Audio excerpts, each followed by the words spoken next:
Una mañana de primavera de 1886, un farmacéutico estadounidense trabajaba en su laboratorio mezclando diversos extractos de plantas y aceites naturales. Su objetivo era desarrollar un tónico medicinal que aliviara los constantes dolores que sufría.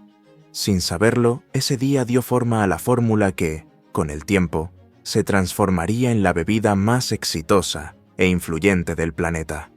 Sin embargo, él mismo no alcanzaría a presenciar el impacto que tendría su invento. Tras su muerte, un equipo de inversionistas ambiciosos y con experiencia tomaría esa fórmula y sentaría las bases de una empresa que se encargaría de llevarla a todos los rincones del mundo.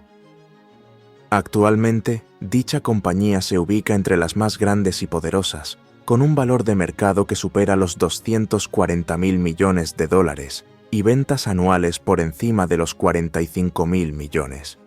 ¿Cómo sucedió todo? El relato inicia con John Stead Pemberton, nacido el 8 de julio de 1831 en Knoxville, Georgia. En 1850, a los 19 años, se graduó como farmacéutico en el Reform Medical College of Georgia, ubicado en la ciudad de Macon. A lo largo de su vida, ejerció también como médico general y cirujano. Cuando estalló la Guerra Civil estadounidense en 1861, conocida como la Guerra de Secesión, Pemberton se sumó al ejército confederado con el rango de teniente. En medio de la contienda, resultó herido de gravedad por un sable en el pecho durante la batalla de Columbus, Georgia, en 1865. Esta lesión hizo que desarrollara una dependencia de la morfina, fármaco que utilizaba para calmar el dolor. Con el propósito de hallar alternativas más seguras para mitigar sus dolencias y alejarse de su adicción, comenzó a investigar las propiedades medicinales de diversas plantas y extractos. Una de sus primeras bebidas se llamó Dr. Tuggle's Compound Syrup of Globe Flower, un jarabe que contenía derivados de la planta Cephalanthus occidentalis con múltiples usos terapéuticos, aunque también tóxica en ciertas condiciones. Al no obtener resultados definitivos para eliminar su sufrimiento, continuó con sus pruebas e investigaciones. Dedicaba largas horas en su laboratorio, rodeado de frascos y anotaciones, buscando la mezcla ideal de diferentes ingredientes botánicos y extractos poco comunes. Muchas fórmulas sabían mal o no tenían efecto, pero él persistía con la idea de hallar un tónico que combinara lo mejor de los estimulantes vegetales para contrarrestar su dolor. La inspiración le llegó tras conocer el vino Mariani, una bebida hecha a base de vino de Burdeos y extracto de hoja de coca, creada en 1863 por el químico ítalo-francés Angelo Mariani. Pemberton dirigió su atención a las cualidades del extracto de hojas de coca procedentes de Perú y Bolivia, ya bien conocidas por los pueblos indígenas por sus efectos revitalizantes. También experimentó con damiana, una planta usada para tratar molestias diversas, y con semillas de nuez de cola, ricas en cafeína y traídas desde África Central en barcos mercantes. Un día de 1884, probó una nueva combinación de extracto de coca, damiana, vino y nuez de cola. Al beber el primer sorbo, intuyó que había descubierto algo valioso. En efecto, ese preparado tenía un efecto energético, le calmaba el dolor y además era agradable al paladar. Lleno de determinación, empezó a promocionar este tónico bajo el nombre Pemberton's French Wine Coca. En un principio, este producto se publicitaba como un estimulante, refrescante y vigorizante, e incluso se le describía como un medicamento para el cerebro y una cura para afecciones neuronales como dolores de cabeza, neuralgias, histeria o melancolía. Poco a poco, la bebida empezó a ser reconocida. No obstante, en 1886 entró en vigor en Atlanta una controvertida ley que prohibía la venta de alcohol, lo que puso en aprietos a Pemberton, pues el vino era un componente esencial de su preparación. Tras pensarlo detenidamente, modificó ligeramente la receta, sustituyendo el vino por jarabe de azúcar para conservar el toque dulce, y también eliminó la damiana. Además, por accidente, añadió agua carbonatada, y vio que el resultado era más refrescante. Así, el 8 de mayo de 1886, nació la fórmula base de lo que pronto sería conocida como Coca-Cola. Desde el inicio, la receta incluía un ingrediente denominado Merchandise 7×X, integrado por 7 elementos cuya composición exacta se mantiene en secreto y que serían el corazón del sabor único de la bebida. Existen versiones que especulan que esa mezcla 7X podría contener alcohol, aceites de naranja, limón, nuez moscada, cilantro, neroli y canela, pero la compañía asegura que muy pocas personas conocen la fórmula completa. Hay otras versiones sobre el origen de Coca-Cola que señalan que Pemberton no fue el inventor de la fórmula base, sino que la adquirió por $500 de la época a un médico desconocido que apareció en su laboratorio, o que se inspiró en productos ya existentes como la cola Coca, elaborada en 1880 en una fábrica de licores de Aiello, Valencia, España, o el elixir Coca Lorini de 1867, desarrollado por el farmacéutico italiano Domenico Lorini en La Paz, Bolivia. Pese a todo, Pemberton siguió impulsando su bebida y confió en que la fórmula sin vino sería tan eficaz y deliciosa como la anterior. Con la prohibición del alcohol, muchos obreros que solían beber cerveza necesitaron otras alternativas para refrescarse en las agotadoras jornadas laborales. Para Pemberton, esto representaba una gran oportunidad de mercado. Decidió entonces ofrecer su producto como una bebida refrescante, más que como un medicamento. Aún así, las ventas no alcanzaban los niveles que él deseaba.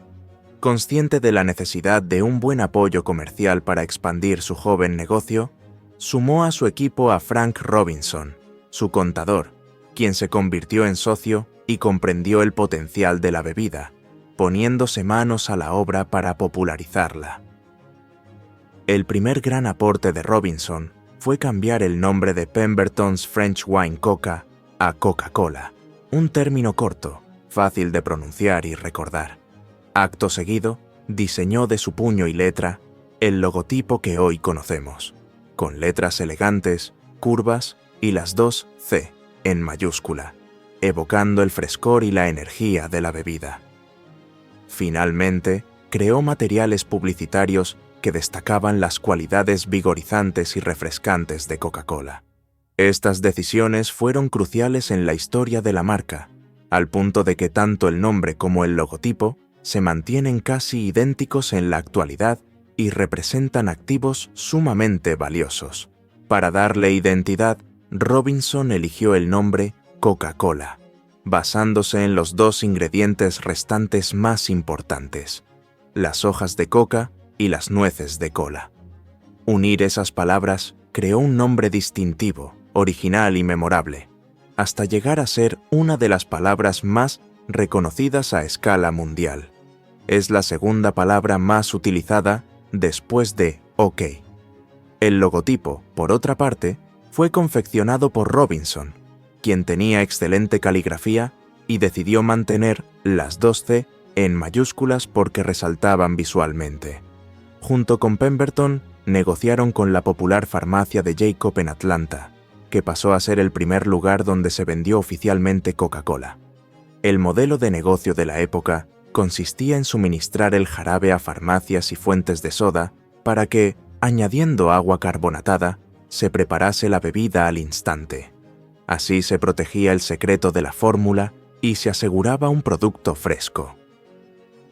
Hasta hace unos años, las farmacias Chapman aún ofrecían la preparación manual de Coca-Cola, como en sus inicios. Pero, según la compañía, debieron suspender ese servicio por razones económicas. Durante el primer año, se vendían unos 9 vasos de Coca-Cola al día, a un precio de 5 centavos cada uno, costo que se mantuvo desde 1886 hasta 1946, con la idea de priorizar el volumen de ventas por encima de subir precios. Las campañas publicitarias iniciales resaltaban esos 5 centavos, reforzando la idea de que era una bebida refrescante y al alcance de todos. En 1888, Pemberton y su invento llegaron con optimismo a un nuevo año, pero su salud empeoró y la presión económica no tardó en golpearlo. En tales circunstancias, se vio obligado a vender participaciones de su negocio para obtener liquidez. Fue entonces cuando apareció el farmacéutico Asa G. Candler, quien sufría dolores de cabeza crónicos a raíz de un accidente infantil y que también tenía experiencia mezclando extractos para aliviar dolencias comunes. Al probar Coca-Cola, quedó convencido de su singularidad y decidió invertir en la compañía. Negoció con Pemberton para adquirir su participación y los derechos de la fórmula de Coca-Cola por unos $2.300 de la época. Algunas opiniones consideran que se aprovechó de la situación desesperada de Pemberton para obtener la fórmula a bajo costo. Otros lo ven como un visionario que asumió un gran riesgo, pues las ventas eran todavía modestas. El 16 de agosto de 1888, poco después de vender sus acciones, John Pemberton falleció a los 57 años, víctima de un cáncer estomacal. Murió con deudas y sin ni siquiera sospechar que su creación se convertiría en la bebida más popular e influyente del planeta. Quedó en manos de Frank Robinson, Asa Candler y otros accionistas la misión de expandir la Coca-Cola desde Atlanta hasta todos los rincones del mundo, integrándose para hacer de la marca un símbolo de la cultura de Estados Unidos. Con Asa Candler, su hermano John Candler, Frank Robinson y otros inversores tomando las riendas, se trabajó en la producción y distribución a escala nacional, se contrataron más empleados y se implementaron mejoras en la producción. El equipo contaba con la determinación y la experiencia para incrementar ventas y distribución. Robinson asumió la promoción directa del producto, dada su eficacia demostrada en la elección del nombre, el logotipo y las estrategias de difusión. Asa Candler, por su parte, tomó la dirección general y fue adquiriendo paulatinamente las acciones de los demás, quedando como el líder absoluto. Ajustó ligeramente la fórmula de la bebida y mantuvo el secreto con recelo. En el ámbito del marketing, tanto Asa Candler como Frank Robinson resultaron ser talentos visionarios. Implementaron tácticas muy originales para la época, como distribuir relojes, calendarios, afiches, murales, bandejas y básculas con el nombre de la marca en los puntos de venta, instalar carteles luminosos en lugares estratégicos, invertir fuertes sumas en anuncios de revistas y periódicos, integrar mujeres atractivas en sus campañas y enviar cupones por correo para que los consumidores probaran la Coca-Cola gratuitamente. Todas estas acciones favorecieron la consolidación de Coca-Cola en la mente de la gente, haciéndola una de las marcas más reconocidas de Estados Unidos. En 1892 se fundó oficialmente la The Coca-Cola Company en Georgia, un paso que marcó la historia de la empresa. Un año después, en 1893, obtuvieron el primer registro de la marca Coca-Cola. Es curioso imaginar que en ese momento no eran conscientes del valor que llegaría a tener dicho registro. Mientras Coca-Cola lo formalizaba, al mismo tiempo, en 1893, el químico farmacéutico Caleb Davis Bradham creaba en New Bern, Carolina del Norte, una bebida a base de nuez de cola y la enzima digestiva pepsina. Inicialmente la llamó Brad's Drink, pero luego se transformaría en Pepsi Cola. Con sus nuevos líderes, Coca-Cola creció con rapidez en el sur de Estados Unidos y abrió su primera planta de fabricación de jarabe en Dallas, Texas. Más tarde, aparecieron otras en Chicago, Illinois y Los Ángeles, California. Con el calor veraniego, la gente acudía a farmacias y fuentes de soda pidiendo con entusiasmo una Coca-Cola helada. Para muchos, disfrutar de un vaso burbujeante en compañía era una rutina placentera. En 1895, Asa Candler anunció en el reporte anual de la compañía que la Coca-Cola ya se vendía en todos los estados y territorios del país. Un pobre bebe cerveza, un millonario bebe champán, pero seguramente ambos beben Coca-Cola, escribió la periodista Mary Gayham Gray en 1896. Ese mismo año, 1896, Coca-Cola salió por primera vez de sus fronteras y estableció un centro de distribución en Cuba, lugar que sería decisivo para su entrada a Centro y Sudamérica. No obstante, en 1960, la compañía se retiraría de Cuba tras el triunfo de la Revolución Comunista. En 1897, acordaron distribuir la bebida en Hawái y Canadá. No obstante, el modelo de negocios tenía una limitación de cara al crecimiento.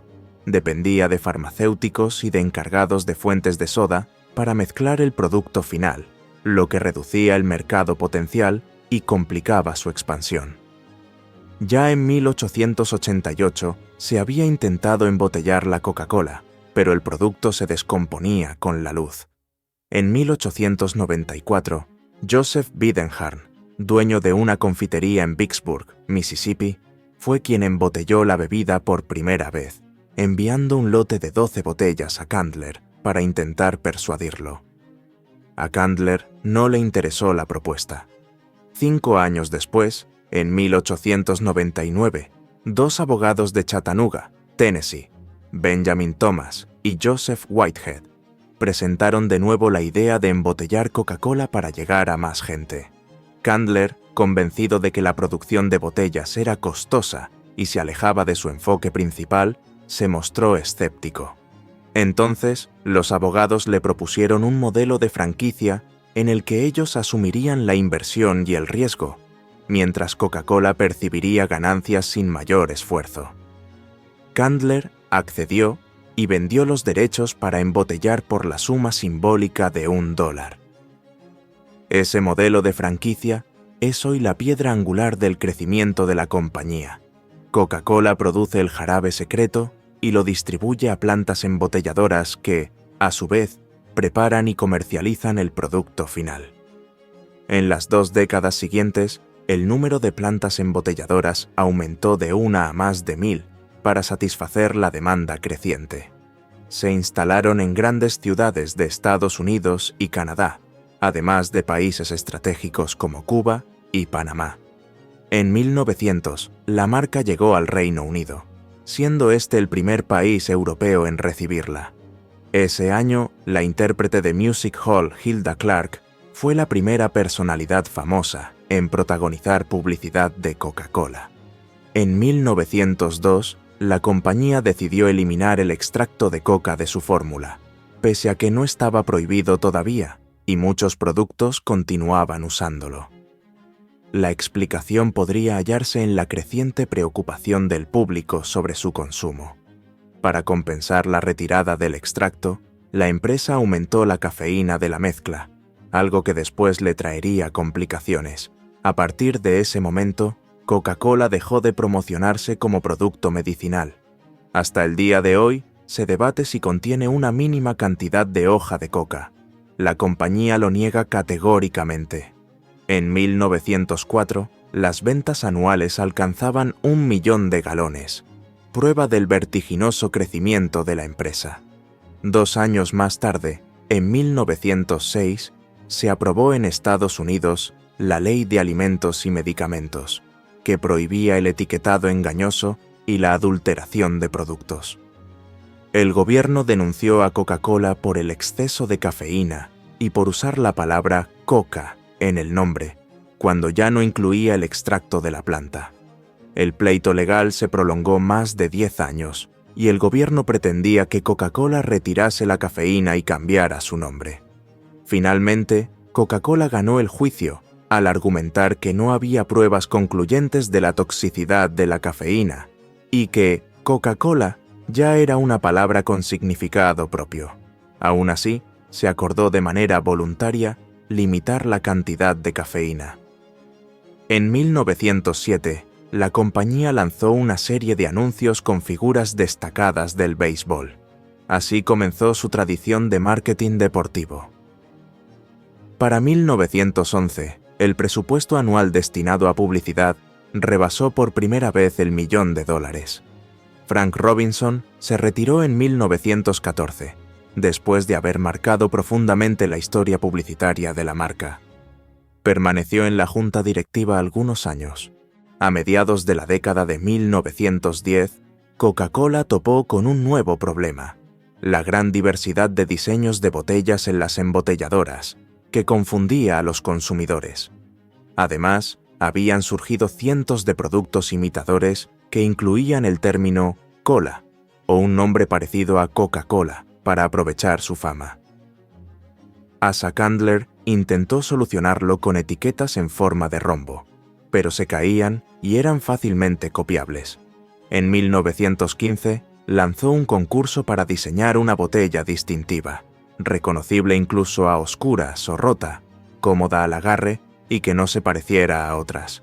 Ganó la Botella Contour, obra de Alexander Samuelson en la empresa Ruth Glass. Se inspiró en las semillas del cacao, no en la silueta femenina, tal y como se cree erróneamente. Para 1920, la mayoría de embotelladoras habían adoptado este formato, que, junto al nombre y el logotipo, se convirtió en un emblema de la marca. En 1977, la Botella Contour pasaría a ser el primer envase patentado del planeta. Durante la Primera Guerra Mundial, la compañía se alió con la Cruz Roja para impulsar campañas de donación de sangre, su primera gran iniciativa de responsabilidad social. A la vez, la contienda provocó restricciones de azúcar en Estados Unidos, algo que golpeó a muchos competidores, pero no a Coca-Cola, que disponía de recursos para capear la crisis. Asa Candler dejó la dirección en 1916 para convertirse en alcalde de Atlanta. La empresa estaba fortalecida y con planes de expansión. Candler pasó la compañía a sus 5 hijos, que en 1919 la vendieron en $25 millones a un grupo de inversores liderado por Ernest Woodruff. A Candler lo entristeció saber que era Woodruff el comprador, temiendo la liquidación de la firma, pero sucedió lo contrario. La compañía siguió creciendo y empezó a cotizar en la bolsa a $40 por acción. 3 acciones por $120 en aquel momento equivaldrían hoy a más de $1.500.000, generando unos $45.000 anuales en dividendos. La expansión por Latinoamérica se impulsó inicialmente desde Cuba y Panamá. Luego llegaron plantas a Colombia, 1917, México, 1920, Ecuador, 1927, Honduras y Venezuela, 1928, Perú, 1936, Guatemala, 1938, El Salvador, 1940, Brasil, Chile, Bolivia y Argentina, 1941, Uruguay, 1943 y Paraguay, 1965. En Asia, Coca-Cola llegó a Filipinas en 1912 y a China en 1928, abriendo una planta embotelladora en Shanghái, la segunda más grande fuera de Estados Unidos. Entrar a China presentó un reto lingüístico, pues la pronunciación del nombre en chino sonaba a morder el renacuajo de cera. Finalmente, eligieron una denominación fonéticamente similar, que significa felicidad en la boca. En 1919, la marca se instaló en París y Burdeos, llegando así a Europa. Firmaron contratos con 23 embotelladoras en España y empezaron a vender en Bélgica en 1927 y en Alemania en 1929.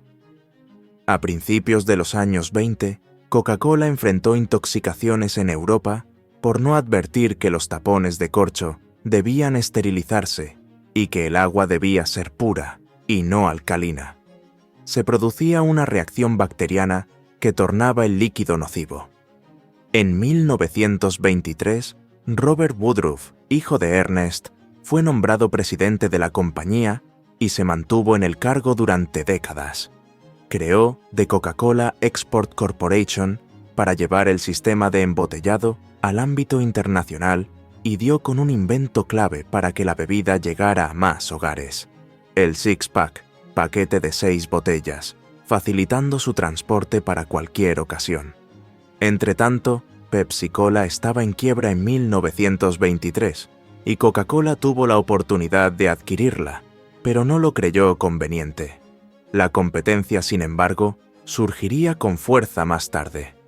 En 1928, Coca-Cola se convirtió en patrocinador oficial de los Juegos Olímpicos de Ámsterdam, inicio de una larga tradición de apoyo a eventos deportivos de gran escala. Durante la Gran Depresión de 1929, la empresa lanzó el eslogan «La pausa que refresca», transmitiendo el mensaje de que era un producto económico y apropiado para tomarse un descanso. Por entonces, también aparecieron las primeras neveras metálicas de Coca-Cola para estaciones de servicio. En los años 30, incursionó en el product placement cinematográfico, apareciendo como un producto más del día a día en diversas películas, empezando con apariciones discretas en cintas de la época. Luego lograría acuerdos como el caso del tráiler de King Kong, 1933, en Times Square. Uno de sus cameos más famosos fue en Sucedió una noche, 1934, donde un personaje enseña a otro cómo beberla apropiadamente. En 1931, la marca lanzó anuncios navideños protagonizados por un Papá Noel moderno, obra del ilustrador Haddon Sandblom, que mostraba a Santa Claus como un anciano bonachón, de barba blanca y atuendo rojo con bordes blancos, imagen que se volvería un estándar navideño. En 1932, Coca-Cola comenzó a presentarse como acompañamiento de comidas, enfatizando que su bebida era indispensable en el día a día. En sus anuncios impresos de los años 30 figuraban notables ilustradores como Norman Rockwell, N. C. White y el propio Haddon Sundblom. Además, contó con celebridades del cine como Greta Garbo, Clark Gable y Jean Harlow. En 1933 mostró en la Feria Mundial de Chicago un dispensador automático que mezclaba en el acto el jarabe y el agua carbonatada, sustituyendo la mezcla manual que se practicaba desde 1886. Esto revolucionó la forma de servir el producto, y hoy esos dispensadores son habituales en restaurantes y cines. Mientras tanto, Pepsi-Cola intentó revertir su crisis. Su dueño, Charles Goode, buscó acuerdos con Coca-Cola para rebajar costos, sin éxito. Así que compró Pepsi-Cola y la reestructuró, dando pie a una gran rivalidad que más tarde se llamaría la Guerra de las Colas. En 1928, Coca-Cola patrocinó por primera vez los Juegos Olímpicos. En 1934, en medio de la Gran Depresión, Pepsi apostó por una estrategia arriesgada: ofrecer el doble de producto, 12 onzas por el mismo precio, 5 centavos. El público, golpeado por la crisis, respondió muy bien y las ventas de Pepsi crecieron. Coca-Cola, en vez de igualar la oferta, prefirió enfatizar su calidad y estableció altos estándares de producción y servicio.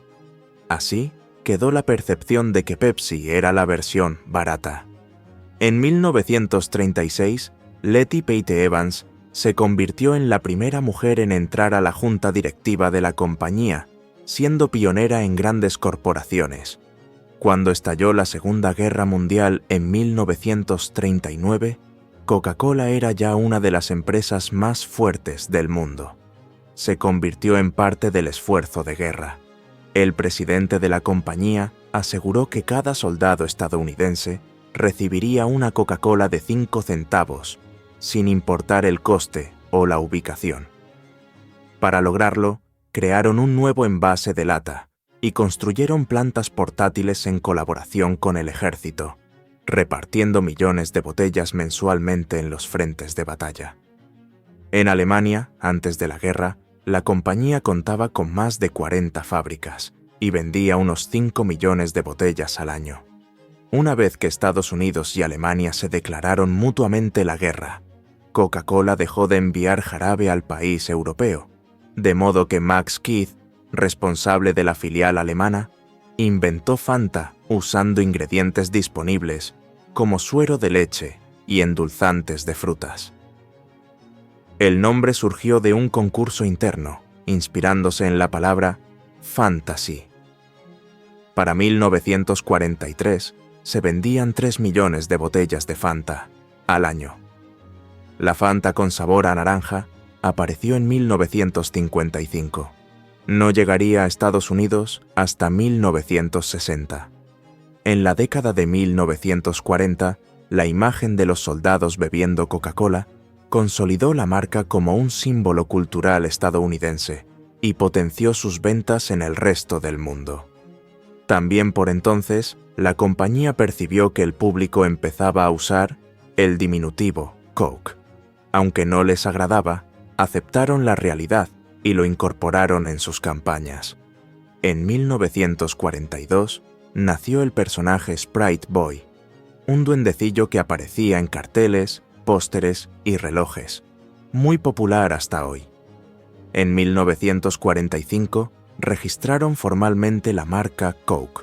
En 1949, Coca-Cola y otras firmas estadounidenses fueron expulsadas de China por el gobierno comunista, aunque la empresa regresaría en 1978 tras un acuerdo con las autoridades. En 1950 fue la primera marca en aparecer en la portada de la revista Time, que originalmente quería una foto de Robert Woodruff, pero él declinó. El producto es lo único importante.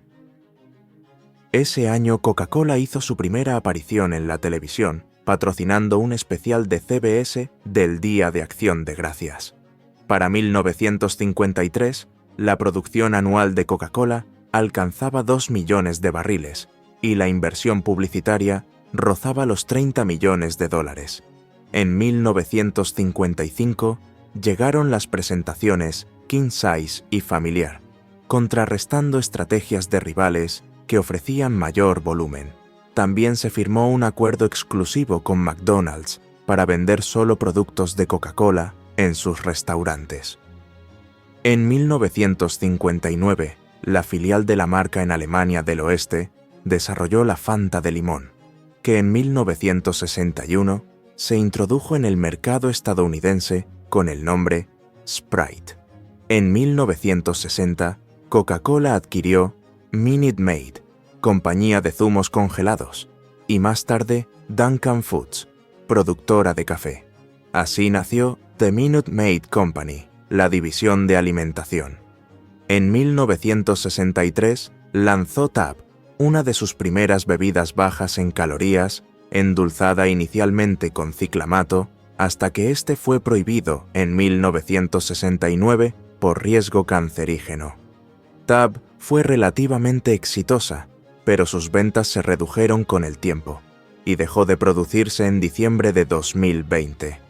Durante los años 60, la compañía también invirtió en proyectos de nutrición, buscando bebidas proteicas para naciones pobres, de donde surgieron marcas como Sazi, Sansón y Thai.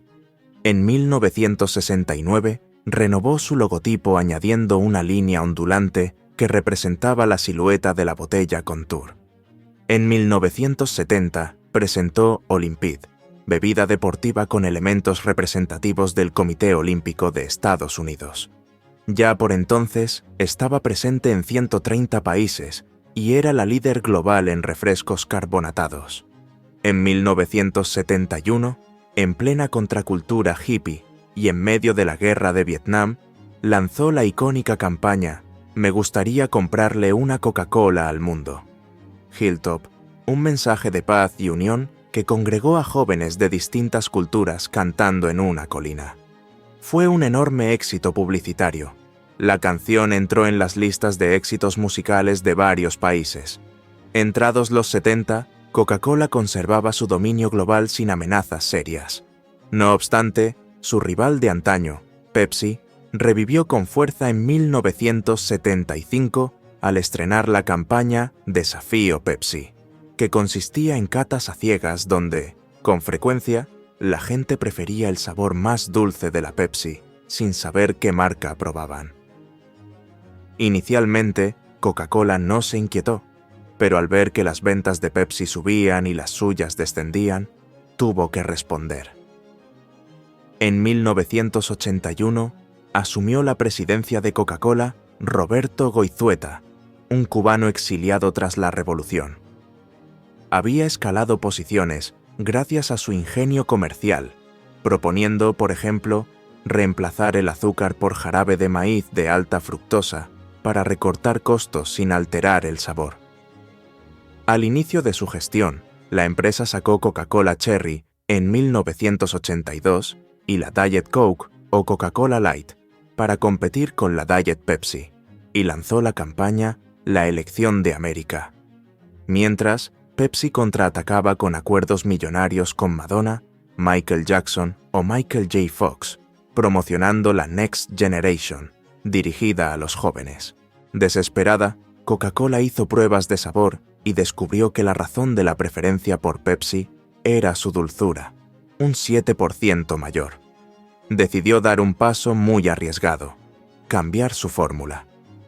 Entre 1982 y 1985 se llevó a cabo el llamado Proyecto Kansas, liderado por Sergio Ziman y Brian Dyson, en el que se probó una variante más dulce que superaba tanto a la Coca-Cola original como a la Pepsi en catas a ciegas. El 23 de abril de 1985 se anunció la New Coke, presentada como un sabor atrevido y armonioso. Al principio, las ventas crecieron un 8%, pero en cuanto pasaron los días, la reacción del público fue de indignación. La sede en Atlanta recibió más de 400.000 cartas y llamadas de gente que se sentía incluso agraviada por el cambio.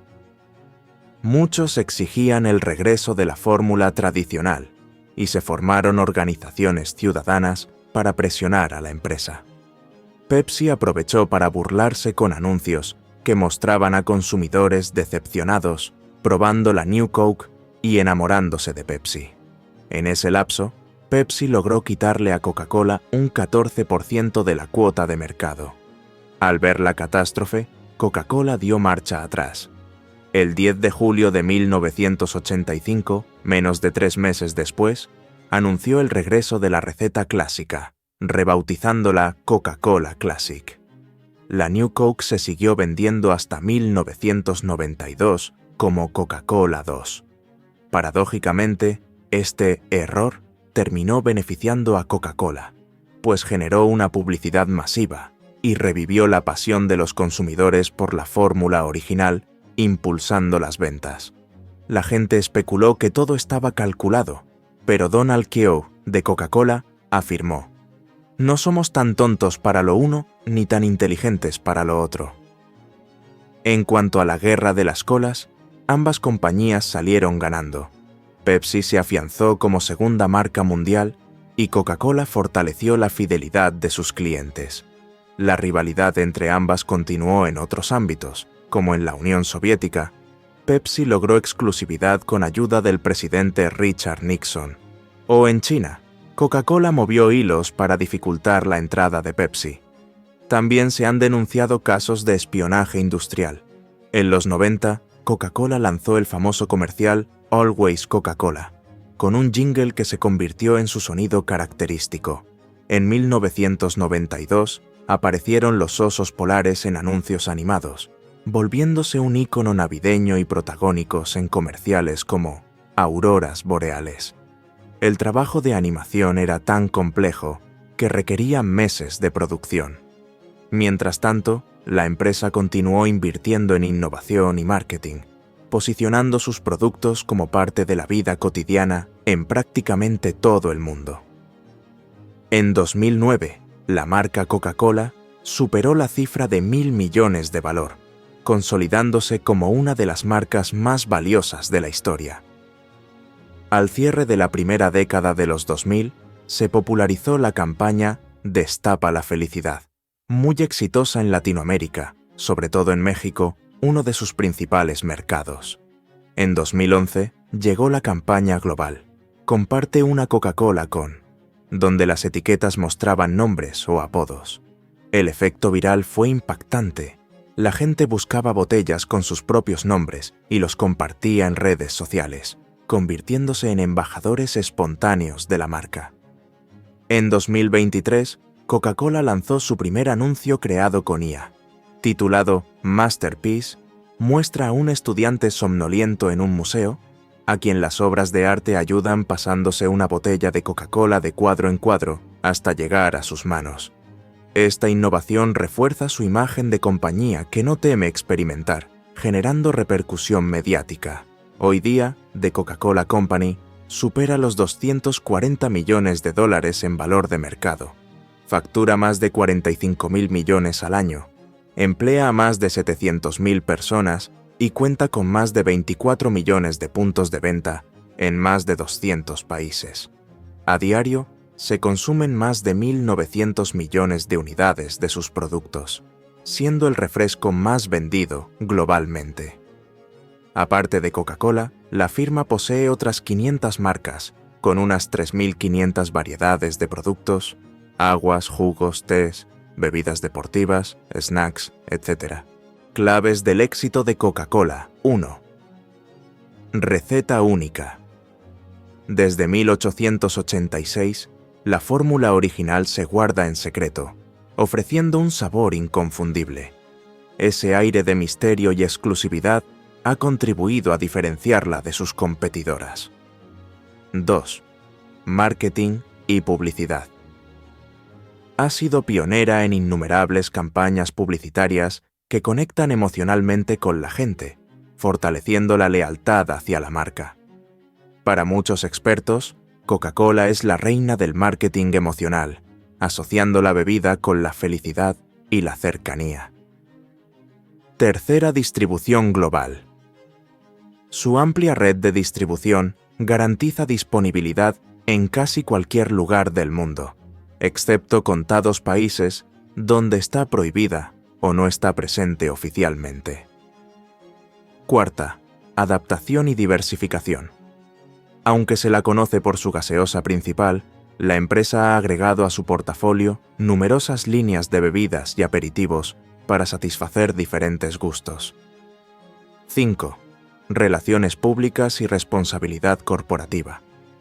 A pesar de críticas por temas medioambientales y de salud, la compañía se ha esforzado en iniciativas sociales y ambientales que mejoren su reputación, como campañas comunitarias y de sostenibilidad. 6. Innovación constante. No se han limitado a mantener el producto original, sino que han utilizado cada reto como oportunidad de mejorar, desarrollando soluciones a problemas reales que luego impulsaron grandes avances comerciales. Séptima visión a largo plazo. Sus líderes han demostrado una perspectiva enfocada en el crecimiento sostenible y en la consolidación de la marca, no solo en las ganancias a corto plazo. Controversias y sombras. A lo largo de 130 años, Coca-Cola ha enfrentado muchas críticas que empañaron su imagen, desde el litigio inicial por la cafeína, pasando por la elevada cantidad de azúcar que se ha relacionado con diabetes, obesidad, caries o enfermedades cardíacas, hasta su apoyo a la Fundación Global Energy Balance Network, orientado a restar importancia al rol del azúcar en los problemas de salud y destacar la necesidad de actividad física. En lo medioambiental, organizaciones han denunciado la empresa por contaminación y sobreexplotación de acuíferos. En 2004, se cerró una planta en India, acusada de afectar la calidad y disponibilidad de agua para agricultores cercanos. En 2017, Greenpeace criticó el uso de plásticos en los empaques y la falta de cumplimiento en compromisos de usar más contenido reciclado. Cada año, la ONG Break Free from Plastic la señala como el mayor contaminante de plástico a nivel global, con un incremento sostenido. También hubo denuncias por monopolio. En 2000, PepsiCo la demandó por prácticas monopolísticas. En 2005, la Unión Europea la obligó a terminar contratos de exclusividad. En México, tuvo que pagar $8 millones por esas mismas prácticas. En 2008, indemnizó con $137.5 millones a un accionista que descubrió que algunas embotelladoras compraban suministros inflando artificialmente las ventas. Existen casos muy graves en los que se acusa a la marca de reprimir sindicatos en Sudamérica y Turquía, presuntamente con apoyo de grupos paramilitares para intimidar o incluso asesinar a líderes sindicales. En 2001, el Sindicato de Trabajadores de Alimentos en Colombia presentó una demanda en Miami, pero finalmente los cargos se retiraron. Otro tema polémico es el de la planta de San Cristóbal de las Casas, en Chiapas, México. Se critica que la ciudad sufra escasez de agua potable, mientras la fábrica extrae más de 1 millón de litros diarios. La empresa señala a la falta de planificación e inversión gubernamental como causas de la crisis hídrica local. Datos curiosos. La receta secreta se guarda en una bóveda de seguridad en Atlanta. Se rumorea que únicamente 2 personas la conocen por completo y que, para mayor seguridad, viajan en vuelos separados. La compañía no tiene un único dueño. Está repartida en más de 4.000 millones de acciones cotizadas. Sin embargo, 3 grandes inversores institucionales, Berkshire Hathaway, Vanguard y BlackRock, poseen conjuntamente más del 25% de la empresa. Warren Buffett, CEO de Berkshire Hathaway, adquirió acciones en 1988 y hoy posee un 9.3%, unos 400 millones de acciones, valoradas en más de $22.000 millones, con dividendos anuales de 700 millones. Coca-Cola invierte más de $4.000 millones al año en publicidad y marketing. Según la propia compañía, está presente en más de 200 países, quedando fuera Rusia, Corea del Norte y Cuba, por motivos políticos o de embargo comercial. Existió una Coca-Cola blanca en la URSS, pedida por el mariscal Georgi Zhukov para camuflarla como vodka y evitar que lo asociasen con símbolos capitalistas. En 1980, Coca-Cola fue el primer refresco consumido en el espacio, durante la misión del transbordador Challenger. Para ello, se diseñó una lata especial adaptada a la microgravedad. Sus artículos de colección, afiches, botellas en miniatura, juguetes, pósters, se remontan a 1895. Muchos son hoy objetos de culto y se venden a altos precios. La tipografía del logo es la llamada Spencerian, popular entre 1850 y 1920. México es el país con mayor consumo per cápita de Coca-Cola, unos 163 litros por persona al año. En 2021, durante la Eurocopa, Cristiano Ronaldo apartó 2 botellas de Coca-Cola y recomendó beber agua, provocando que las acciones de la compañía cayeran un 1.6%, pérdida de unos 4.000 millones en capitalización. Coca-Cola llegó a poseer un estudio de cine, Columbia Pictures, en 1982, período en el que produjeron grandes éxitos como Cazafantasmas y Karate Kid. En 1989 lo vendieron a Sony. Existen museos dedicados a Coca-Cola, el más grande en Atlanta, Georgia, llamado World of Coca-Cola, con exhibiciones y colecciones de la marca. Así concluye la apasionante historia de Coca-Cola, una bebida que surgió como un remedio medicinal, pero que gracias a la visión y estrategia de varias personas, se convirtió en el refresco de mayor fama en el planeta. Con más de un siglo de trayectoria, la empresa se ha reinventado constantemente, dejando un legado comercial y cultural inmenso, repleto de lecciones de marketing y ejemplos de innovación. Entre éxitos y polémicas, su impacto en la historia moderna es innegable, y la marca permanece como un poderoso referente de la cultura de masas.